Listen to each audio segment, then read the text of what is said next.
Memórias do Cárcere de José.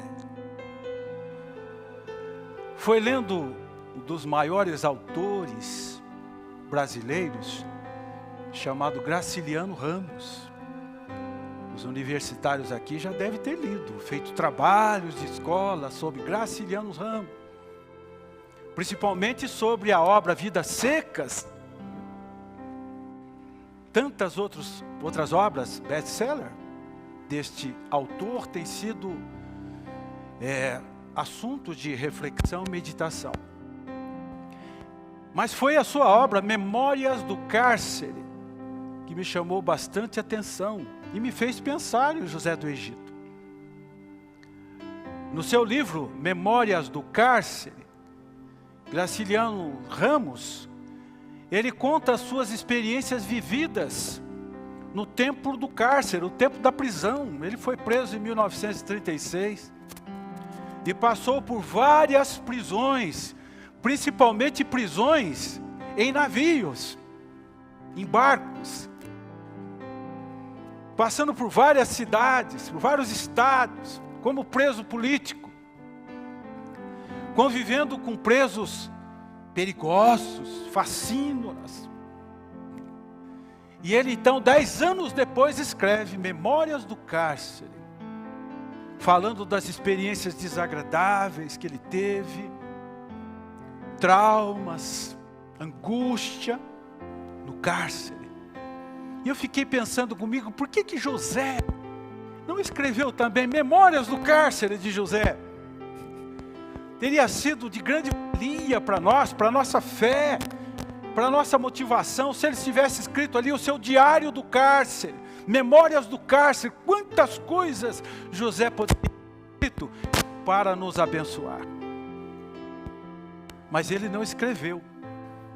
Assim como Jesus também não escreveu nada, né? Ele viveu. Foram os evangelistas que escreveram. Mas a história de José, de um modo geral, ela poderia ser definida para nós da seguinte forma: vale a pena esperar do tempo de Deus para você ter a sua vitória. Como vale a pena esperar? Quanto tempo José viveu no presídio, na sua prisão, no seu cárcere? Pouca gente acho que sabe. Infelizmente nós temos o costume de ler as histórias dos personagens bíblicos de maneira repentina, imediata, instantânea. A impressão que dá é que tudo correu assim rapidamente. Nós esquecemos que cada momento na vida de um personagem bíblico durou anos. Com José não foi diferente. Quanto tempo ele viveu no cárcere? Eu convido você que tem a sua Bíblia a abrir no Gênesis capítulo 39, versículo 20. No capítulo 39, versículo 20, nós lemos assim: o Senhor de José o tomou e o lançou no cárcere, no lugar onde os presos do rei estavam encarcerados. Ali ficou ele na prisão. Aqui nós encontramos a realização da prisão de José, a sentença de José, a condenação de José, o momento em que ele foi levado para o cárcere. E a sua prisão não foi uma prisão preventiva, não foi uma prisão temporária. Quanto tempo ele ficou no presídio? Capítulo 41, versículo 1. Passados 2 anos completos, aqui está a resposta. Passados 2 anos completos, Faraó teve um sonho. Parecia-lhe achar-se ele de pé junto ao Nilo. Observem bem esse detalhe. Passaram-se quantos anos? 2 anos. Somente 2 anos em que José estava na prisão, no cárcere, é que Faraó teve o seu sonho. O sonho das vacas gordas, das vacas magras, das espigas gordas, das espigas mirradas. 2 anos depois de José no cárcere. Portanto, ele ficou 2 anos na cadeia. E daí então, veio a libertação de José, capítulo 41, versículo 14. Então Faraó mandou chamar a José, e o fizeram sair à pressa da masmorra. E ele barbeou, mudou de roupa, e foi apresentar-se a Faraó. Olha que coisa maravilhosa. Talvez depois de 2 anos, José pôde tomar um banho digno, um banho gostoso, fez a barba, diz o texto aqui. É possível que ele tenha deitado numa banheira com água morna, com aromas do Egito, colocou roupas de linho, roupas finíssimas, e finalmente ele se apresenta a Faraó, ele revela os sonhos, e se torna governador do Egito. Mas o que foi que ele escreveu sobre esses 2 anos no presídio? Nada. Talvez de propósito. Deus tem propósitos em tudo. Talvez para que você e eu, cada um pudesse ter as suas revelações pessoais, ter a sua experiência pessoal com o texto. Se José tivesse escrito as suas memórias, as suas lembranças, nós estaríamos citando aqui. Mas ficou em aberto. E Deus me deu algumas memórias desses 20 anos que José esteve no cárcere. E eu quero compartilhar essas 4 memórias. E eu tenho certeza que essas 4 memórias vai poder nos abençoar muito sobre o tempo de Deus que nós temos que esperar. E vale a pena esperar, para que nós possamos ter as vitórias que nós tanto precisamos alcançá-las. Então vamos para a primeira memória de José no cárcere. A primeira memória de José no cárcere, se ele tivesse escrito, ele poderia escrever sobre o tempo de Deus na sua vida. O tempo de Deus durante esses 20 anos que ele ficou ali, naquela prisão, esperando em Deus com paciência, como diz o salmista, esperei pacientemente pelo Senhor. Que paciência? Num cárcere, injusto, inocente.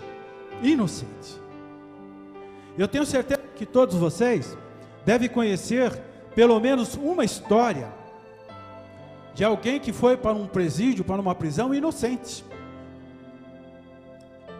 Foi para uma prisão equivocadamente. Depois, quando saiu, nunca mais conseguiu se refazer na vida. Nunca mais conseguiu se reestruturar por causa das suas memórias do cárcere, por causa das lembranças, dos traumas desta prisão injusta. Foi a situação de José, preso inocentemente. E como foi que ele conseguiu resistir o tempo, ser fiel ali durante 20 anos? Ele conseguiu, durante 2 anos completos, ele conseguiu, através de algumas vitórias que ele teve dentro do presídio, que dependia dele. Ele conseguiu, por exemplo, vencer o silêncio de Deus. Ele conseguiu resistir o silêncio de Deus nesses 2 anos completos. Esse é um desafio nosso, saber lidar com o silêncio de Deus. Eu posso imaginar ali José nesses 2 anos clamando, sem uma resposta imediata. Que angústia, né? Quantos têm passado por isso? 2 anos de silêncio. E como vencer o silêncio de Deus? O silêncio de Deus se vence com silêncio. É com silêncio que nós entendemos o silêncio de Deus. É no silêncio que nós ouvimos o sussurrar de Deus. Deus não falou com Elias no terremoto e nem no fogo, foi no silêncio. Por essa razão disse Jesus que nós temos que ficar num quarto, orando, sem vãs repetições. E em silêncio o Pai Celeste nos recompensará. O silêncio de Deus se ouve, se pratica, se resolve com silêncio. E eu li uma história muito interessante de um fazendeiro que tinha um relógio de ouro e ele perdeu esse relógio e ficou inconformado. Chamou os empregados, prometeu até ali uma recompensa para quem encontrasse o relógio, nada. Um belo dia um garoto chegou com o relógio e entregou ali para o fazendeiro, e disse: eu encontrei seu relógio. E o fazendeiro ficou assim surpreso: como foi que você achou o meu relógio? Ninguém conseguiu achar, você vai receber a recompensa, que mérito. E o garoto então disse: eu estava cansado, uma tardezinha, e eu deitei debaixo de uma árvore para descansar. O silêncio era tão grande que eu pude ouvir o tic-tac do relógio do senhor. A princípio até pensei que fosse o zunido de algum inseto, barulho de algum inseto. E eu me aproximei daquele arbusto e lá estava o seu relógio. Eu achei isso maravilhoso, porque é no silêncio, é no descanso debaixo de uma árvore que nós conseguimos o tic-tac do tempo de Deus, o tic-tac do relógio de Deus, que é diferente do tic-tac do nosso relógio, é diferente do nosso tempo. Mas quando nós nos colocamos em silêncio, aquietai-vos e sabei que eu sou Deus, nós podemos ouvir o tic-tac do relógio de Deus. É o tempo de Deus, é o tempo de Deus. Se ouve, se entende no silêncio. Mas José também teve que vencer as injustiças. José era um homem humano como nós. Provavelmente ele devia estar angustiado com tantas injustiças na casa de seus pais, na casa de Potifar. Foi jogado num buraco, vendido como escravo. Quantas injustiças! Mas ele teve que vencer também até mesmo o desprezo dos seus amigos. Onde é que estavam os amigos de José, que não foram visitá-lo? Os irmãos de José não foram visitá-lo. Talvez os irmãos de José até pensassem que ele tivesse morrido. Eles mentiram para o pai dele. Até mesmo Potifar, por desencargo de consciência, poderia ter visitado José, levado algum presente para ele. Ninguém foi visitá-lo. Como disse Jesus: estive preso e não foste me ver. E os discípulos perguntaram: mas Senhor, quando é que estivesse preso? Jesus disse: quando fizerdes a um desses meus pequeninos, a mim me fizeste. Nem mesmo o copeiro, que teve a bênção da revelação do seu sonho por José, foi visitá-lo. E como foi que José conseguiu resistir esses 2 anos? Tanta injustiça, silêncio de Deus. Capítulo 39, versículo 2, diz assim: o Senhor era com José, que veio a ser homem próspero, e estava na casa de seu senhor egípcio. O Senhor era com José. Meus irmãos, como a presença de Deus em nós faz uma diferença incrível na espera do tempo de Deus. Essa certeza, essa convicção de que Deus está conosco, é isso que nos dá força para esperar. A presença de Deus conosco muitas vezes não vai mudar as circunstâncias, mas a presença de Deus conosco acalma o coração, acalma a alma e nos capacita a esperar, a suportar o silêncio, a ter paciência. José poderia ter escrito isso no seu diário de cárcere, poderia ter escrito isso na sua memória, no seu memorial, sobre o tempo de Deus de 2 anos na sua vida, que ele teve que esperar, e ele esperou. E a vitória chegou. José poderia ter escrito também no seu diário de cárcere sobre a soberania de Deus na sua vida. José jamais perdeu a consciência de que ele era servo e que Deus era soberano. E ele aceitou esses 2 anos de provações ali na prisão com humildade, com submissão, com temor a Deus no coração, porque ele sabia que Deus era Senhor e ele era servo. Provérbios nós lemos que o temor ao Senhor é o princípio da sabedoria.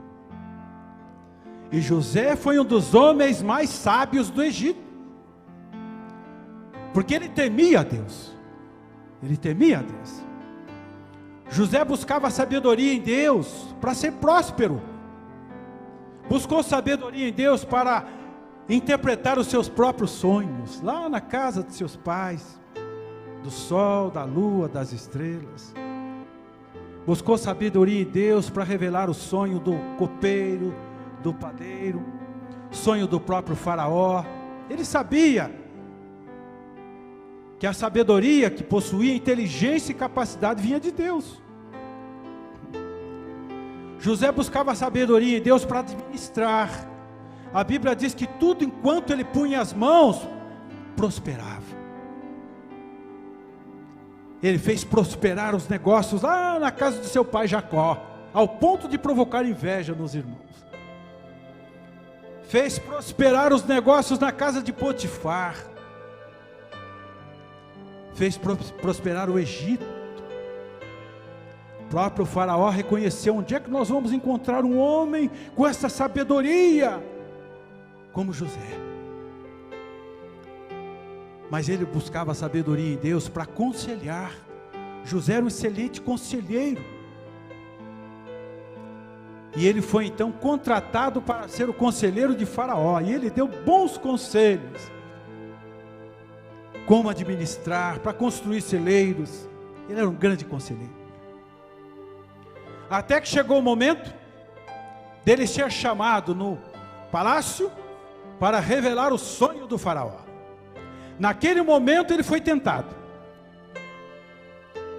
Quando ele foi chamado para se apresentar a faraó, a tentação bateu. Ele era um homem como nós, ser humano como nós. Ele foi tentado pela sua vaidade, foi tentado pelo seu orgulho, foi tentado pela soberba. Quando ele se viu ali diante do faraó, frente a frente com o faraó, ele podia ter pensado: este é o meu momento, este vai ser o meu momento de glória, o meu momento de fama e de sucesso. Eu não vou dividir essa honra com ninguém, eu não vou dividir essa minha fama com ninguém. Esse momento é meu. Sofri muito, ralei muito para chegar aqui. Talvez ele tivesse sido tentado até em pensar: nem mesmo Deus facilitou as coisas para mim. Ele me deixou 2 anos lá naquela prisão, inocente, não fez nada. Esse momento é meu, essa glória é minha. Mas quando chegou o momento da revelação do sonho, capítulo 41, versículo 16, respondeu-lhe José: não está isso em mim, mas Deus dará resposta favorável a Faraó. Que coisa maravilhosa! A resposta não vai ser minha, é Deus quem vai dar resposta favorável a Faraó. O coração do homem só faz planos, mas a resposta correta vem de Deus. Eu sou apenas um instrumento, Faraó. A sabedoria que tenho, conhecimento, inteligência, revelações, é obra de Deus. O meu Deus é maior, a honra e a glória será dele.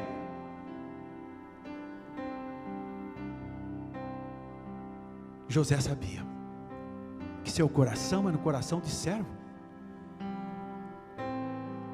E que todo mérito, toda honra, todo crédito era de Deus. E ele podia escrever ali no seu diário do cárcere: no dia da minha glória, eu dediquei essa glória toda ao meu Deus. Ele poderia ter escrito isso no seu diário.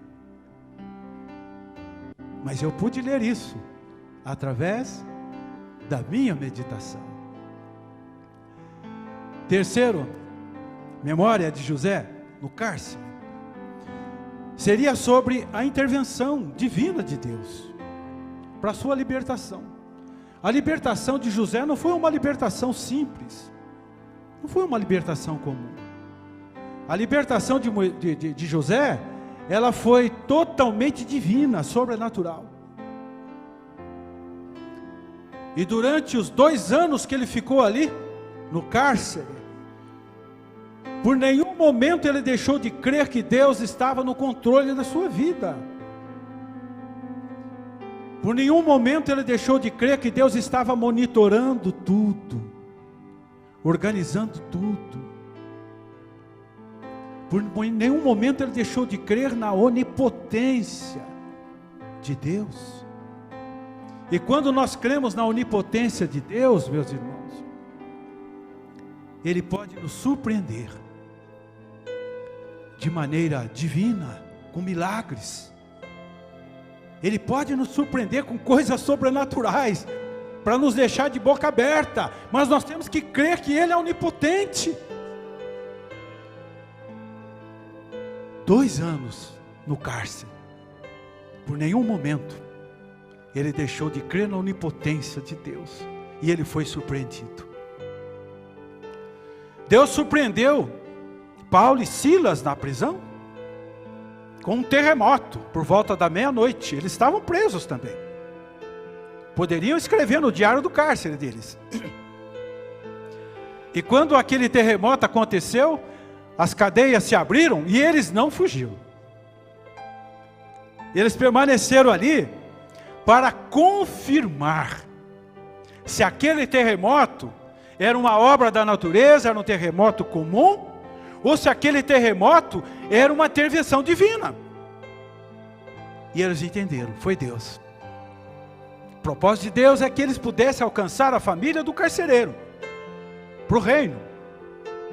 E aquele terremoto foi surpreendente, foi uma obra divina. Podemos lembrar também da prisão de Pedro, no cárcere de Pedro. Deus enviou um anjo para libertar Pedro.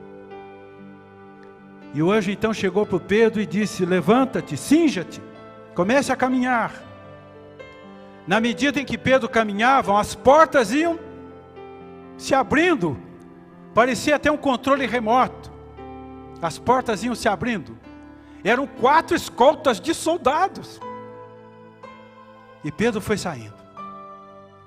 Foi uma libertação tão surpreendente, que a própria igreja que estava orando não acreditou. É assim que Deus age.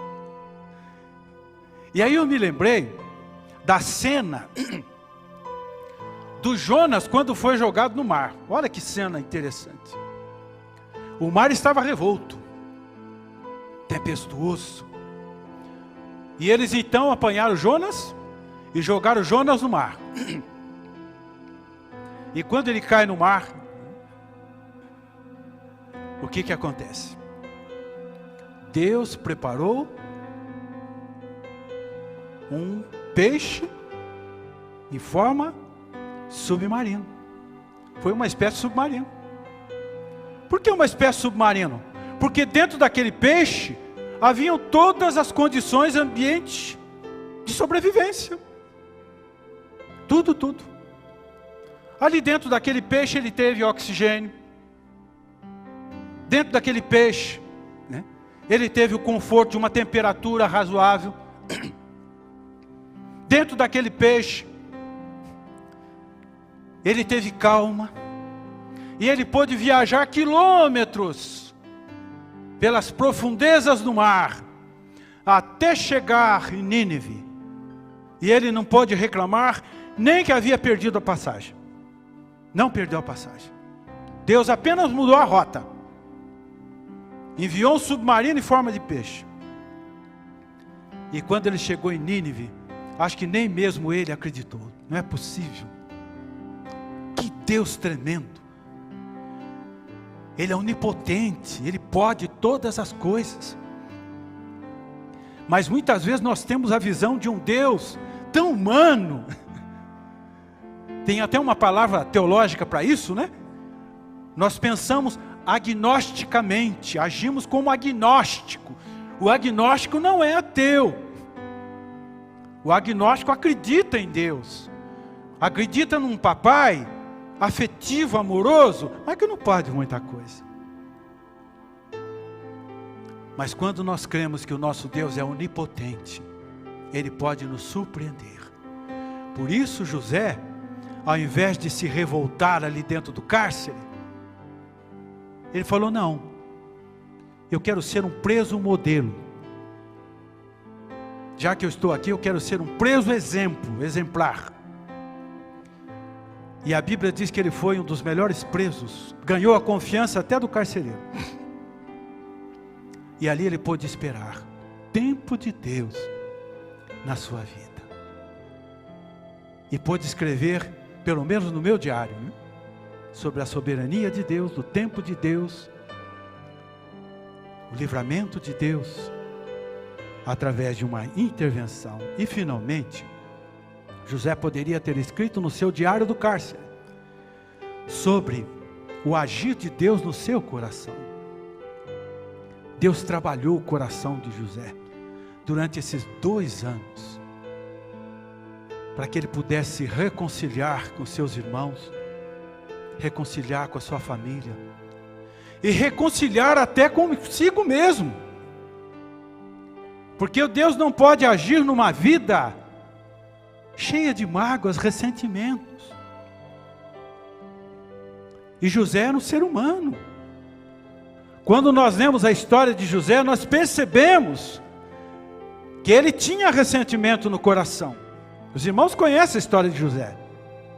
Lembra aquela história das taças? Das medidas lá de cereais para pegar os irmãos? Ele era humano.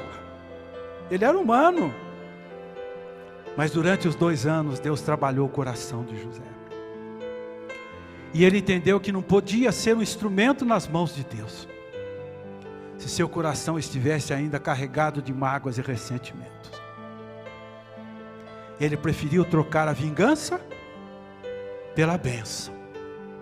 Trocou a vingança para ser um instrumento de bênçãos na vida dos seus irmãos, da sua família, do seu povo, na vida do próprio faraó. Deus limpou, lavou o coração de José. E aí a história tem esse fato, um final feliz, que os irmãos conhecem bem. 2 versículos apenas do capítulo 45, versículos 4 e 5. Disse José a seus irmãos: agora chegai-vos a mim. Chegaram-se então e disse: eu sou José, vosso irmão, a quem vendestes para o Egito. Agora, pois, não vos entristeçais, nem vos irriteis contra vós mesmos, por me haverdes vendido para aqui. Porque para a conservação da vida, Deus me enviou adiante de vós. Deus me enviou adiante de vós para conservar a vossa sucessão na terra, e para vos preservar a vida por um grande livramento. Versículo 7. E assim conclui este episódio, esta etapa na vida de José. Irmãos, quantas coisas em comuns nós podemos encontrar no sofrimento do José com o sofrimento de Jesus. O sofrimento de José nos faz lembrar muito do sofrimento de Jesus. As injustiças que ele sofreu nos faz lembrar as injustiças que Jesus sofreu.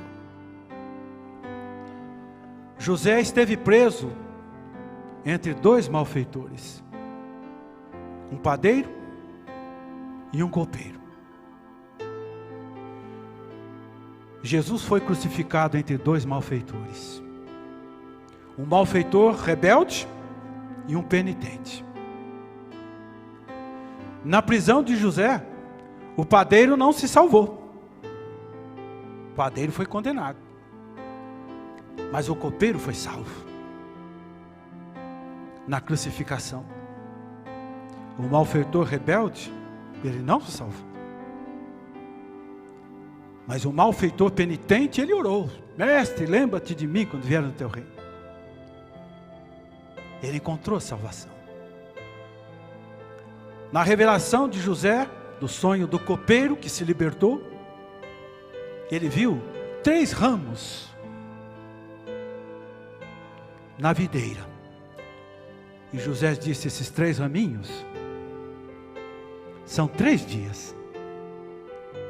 Daqui a 3 dias, você vai ser livre. Você vai estar solto.